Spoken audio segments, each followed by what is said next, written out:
Hello, hello tout le monde, j'espère que vous allez bien, moi ça va super bien et bienvenue sur ma chaîne Secret de Marilyn. Aujourd'hui, je viens avec une nouvelle vidéo vous montrer comment fabriquer une crème pour des enfants. Pour des enfants de 1 an jusqu'à. Je ne vous conseille pas d'utiliser sur les bébés parce que pour utiliser un produit sur un bébé, il faut tester vraiment dermatologiquement. Mais pour des enfants à partir d'1 an, vous pouvez utiliser sur les enfants sans problème. Avant de continuer cette vidéo, je voulais dire merci à mes abonnés, merci à des anciens abonnés, merci aux de nouvelles, merci à ceux qui continuent à me suivre, qui like mes vidéos, ceux qui partagent, ceux qui laissent des commentaires. Merci infiniment. Je sais que je suis de plus en plus absente, mais c'est pour une bonne raison. Je suis très occupée et voilà, je vais arrêter de blablater. On va parler de la crème directement. Voilà. Dans cette crème, je vais vous présenter 4 actifs qui ne sont pas en option. C'est obligatoire de mettre si vous voulez avoir un bon résultat, une bonne crème qui va donner un joli teint à vos enfants. On aura besoin de l'urée qui a un côté exfoliant et hydratant en même temps. C'est clarifiant, ça gomme la peau, ça fait vraiment une peau neuve, l'urée. Le lactate de sodium qui est un humectant, ça fait beaucoup de choses, le lactate de sodium. On peut rajouter dans des savons, quand votre savon, vous faites un savon, vous voulez que le savon soit bien dur, vous pouvez mettre le lactate de sodium.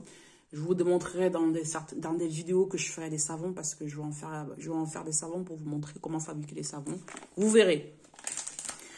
On aura besoin de la lantoïne qui est un apaisant, qui a le pouvoir, je voulais dire, de gommer la peau aussi, de la rendre super lisse.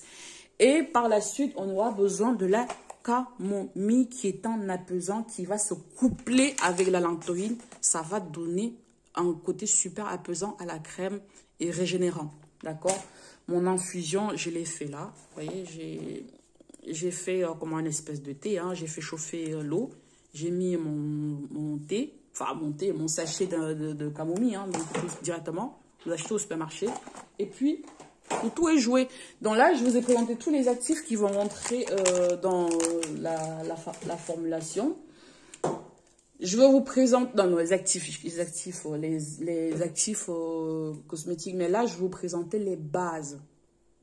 Pour fabriquer une crème, je réponds à une de mes abonnées qui m'a demandé la dernière fois par quoi on peut remplacer la scie émulsifiant. Elle est irremplaçable. Si tu fais une crème, il n'y a pas de scie émulsifiant, il n'y aura pas de crème. Parce qu'en fait, la scie émulsifiant mélange l'huile et l'eau. S'il n'y a pas la scie, il n'y aura pas de mélange. D'accord? La scie émulsifiante que voici, c'est la scie Lanée pour des personnes qui... Il n'y a pas de nom, hein, parce que je vous donne le nom, ça s'appelle la scie Lanée. C'est celle-là que je prends parce qu'elle est très, très, très, très stable. On a besoin d'une scie émulsifiant et d'un co-émulsifiant qui est l'alcool cétylique qui n'a rien à voir avec l'éthanol. Pour épaissir ma crème, donner une belle texture onctueuse, je vais utiliser l'acide de stéarine. Si vous n'avez pas l'acide de stéarine, vous pouvez remplacer par le beurre de cacao. Pour les huiles, je vais utiliser 2 huiles. Je vais utiliser l'huile de macadamia que voici et l'huile de palmiste blanc. L'huile de palmiste blanc là, c'est pas remplaçable. Si vous voulez avoir une bonne crème là, utilisez l'huile de palmiste blanc. Ça ne coûte pas cher, ce n'est pas remplaçable, ça va vous donner une belle crème. Ça va lisser la peau de vos enfants. Essayez, s'il vous plaît les filles, essayez. Par contre, l'huile de macadamia, vous pouvez remplacer par l'huile d'amande douce.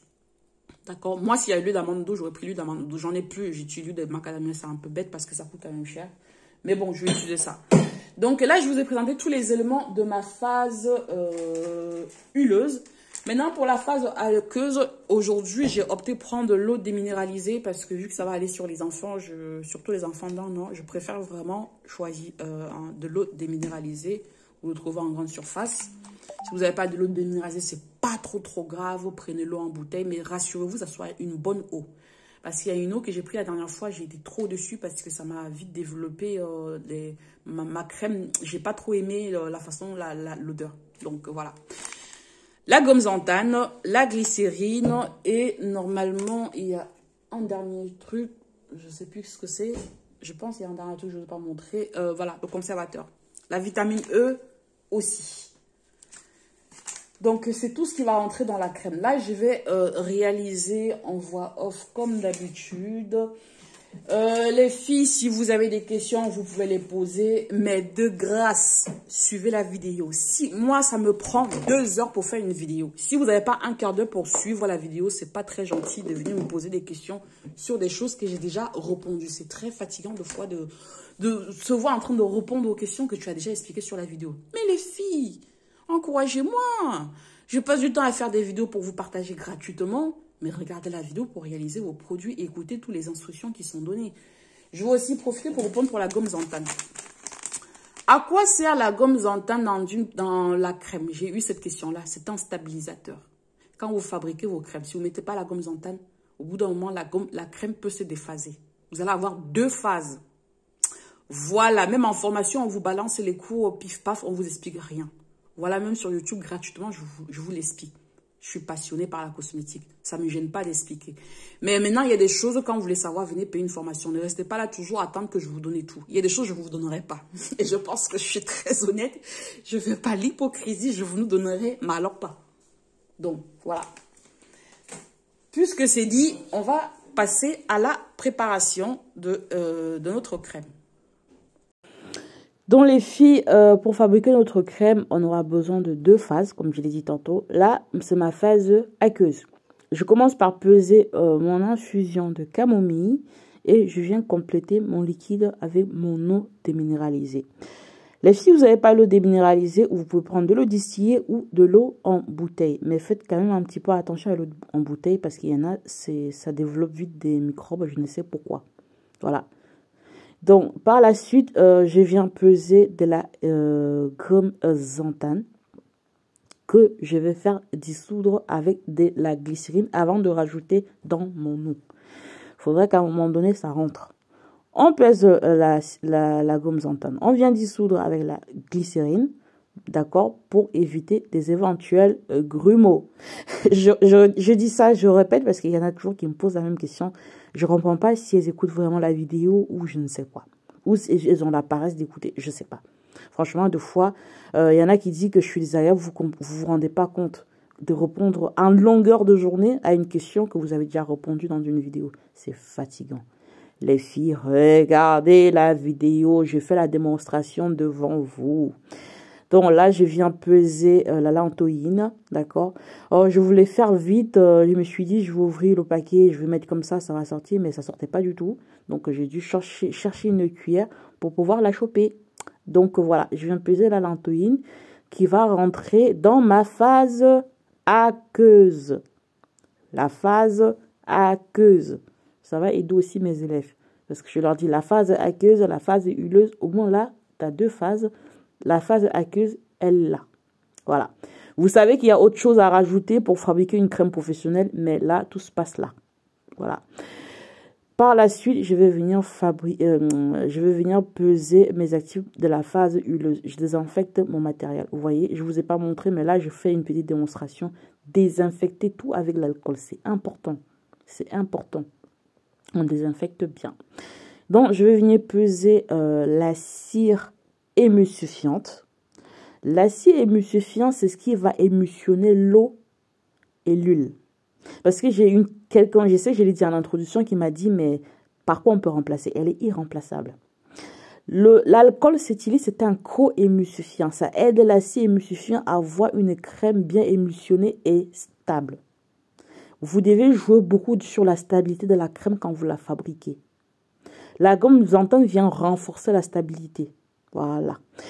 L'acide stéarique aussi est très bien. C'est aussi un co-émulsifiant d'ailleurs. Mais comme je l'ai dit, si vous n'avez pas l'acide stéarique, vous pouvez remplacer par le beurre de cacao. Bon, mon petit paquet était déjà vide. Hein. J'essaie de le vider, mais ça se vidait plus par terre qu'autre chose. Donc à un moment donné, c'était complètement vide. J'ai dû sortir un nouveau paquet. Voilà, je vous montre mon nouveau paquet. Je le coupe devant vous. Hein. Donc je l'ai toujours en stock. Parce que ça m'aide aussi à fabriquer les savons transparents. Je vous présenterai notre vidéo, mais plus tard. Donc voilà, j'ai mis l'acide stéarique. Je viens mettre l'huile de macadamia. Je vous ai dit, si vous n'avez pas l'huile de macadamia, prenez l'huile d'amande douce, c'est même l'idéal. Mais l'huile de palmiste blanc est irremplaçable. C'est une huile qui est riche en vitamine A, en vitamine C, en vitamine E. et ça contient de l'élastine. Donc, c'est très, très bon pour la peau. L'élastine, en fait, c'est un élément qui se trouve dans le collagène. Donc, c'est très bon pour la peau. Donc, j'ai mis mes 2 phases au feu. Et là, je viens peser de l'eau déminéralisée qui va me servir de solvant pour dissoudre l'urée. Donc, voilà, vous allez dissoudre l'urée avec de l'eau. Et vous allez réserver, vous mettrez en phase de refroidissement. Les filles, les phases là, il va falloir qu'à un moment donné, vous compreniez. Il y a 3 phases. Aqueuse, huileuse et phase de refroidissement. Et les 3 ne se ressemblent pas. Donc là, j'ai dissous mon urée, j'ai réservé. Je vous montre mes 2 phases, hein, c'est au feu. Donc voilà, ma phase aqueuse, elle était presque bien fondue. Ma phase huileuse, pareil. Donc, je ne vais pas tarder à faire mon émulsion. Voilà. Je sors toujours un récipient, je désinfecte bien parce que ce récipient est beaucoup plus pratique pour moi pour fabriquer mes crèmes.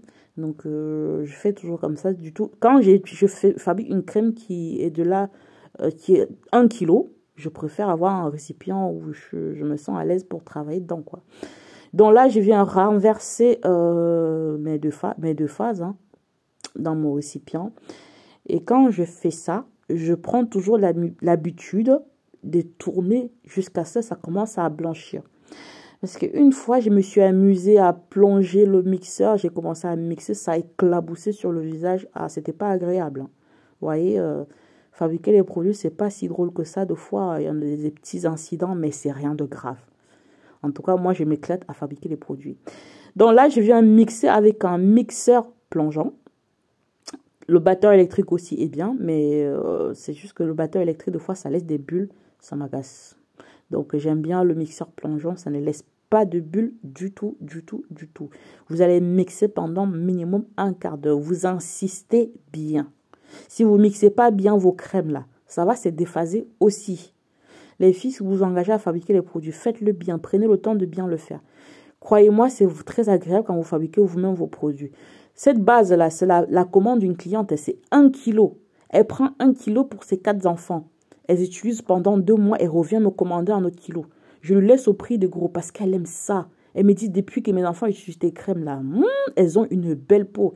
Et des fois, elle en prélève aussi pour faire ses petites compositions. Franchement, elle me commande ça tous les 2 mois. Elle me fait une commande. Tous les 2 mois, elle me commande 1 kilo. Pour toute sa famille. Toute sa famille. Donc, vous voyez, j'ai mis ma crème dans de l'eau froide. J'ai laissé bien refroidi. Et vous voyez, hein, je pense que la démonstration, c'est devant vous. Vous voyez tout. Et je viens toujours mixer. Quand je laisse refroidir, je reviens mixer pour remixer, bien mélanger. Comme je l'ai dit tantôt, c'est important de mixer, insister sur le mixage. Donc, vous voyez, ma crème est déjà bien onctueuse. Parce que j'ai une abonnée qui m'a dit, j'ai fait ma crème, c'était Lolo. Je ne sais pas pourquoi c'est Lolo, chérie. Est-ce que là, c'est Lolo? Non. Il faut que tu revoies tes dosages et tes actifs. Moi, c'est pas Lolo. En tout cas, je le fais devant vous, hein. Vous n'allez pas dire non, mais elle m'a caché ça. Non, je fais toute la démonstration devant vous. Donc là, je viens peser mes actifs qui vont rentrer dans ma phase de refroidissement.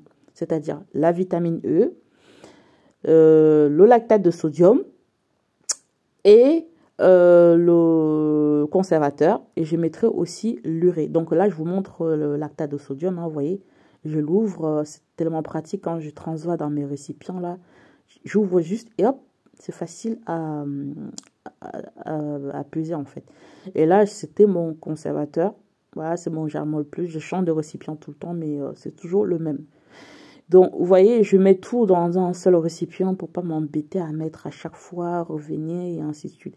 Vous pouvez mettre de la vitamine B5 si vous voulez, mais moi, je ne veux pas en mettre parce que j'ai déjà mis pas mal d'actifs. Je ne veux pas changer la formule, je l'ai toujours fait comme ça. Je ne change rien. Je la laisse comme ça et elle adore ça comme ça, donc voilà quoi.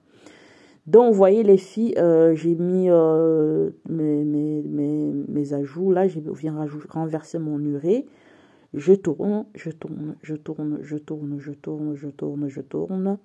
Et je vais venir encore mixer une dernière fois pour bien incorporer mes actifs. C'est important d'être très patient quand vous fabriquez les produits. Je sais que je l'ai déjà dit, je me répète, soyez patient. À la fin, vous êtes fiers de vous. Je partage toutes ces vidéos pour que vous puissiez fabriquer vos produits vous-même. Mais si vous ne voulez pas fabriquer vous-même, nous sommes là. Nous pouvons fabriquer pour vous. Même si vous voulez 10 kilos, là, je fabrique pour vous. Vous voulez les crèmes clarifiantes, éclaircissantes, les huiles, je fabrique pour vous. Il n'y a pas de souci. Donc, vous voyez, les filles, la crème, elle était bien lisse. Elle fond sur la peau. Et elle est bien. Vous voyez, très, très hydratant. Ça clarifie la peau à cause de l'urée et la lantoïne et l'huile de palmiste blanc. Là, franchement, ma préparation est déterminée. Je vous montre le résultat. Les filles, s'il vous plaît, fabriquez et laissez-moi un commentaire, s'il vous plaît. S'il vous plaît. Si vous avez aimé la vidéo, n'hésitez surtout pas de liker. Ça fait toujours plaisir de recevoir un petit like. De vous abonner si ce n'est pas encore fait. Et d'appuyer la petite cloche de notification. Je vous fais un gros bibi. Ciao.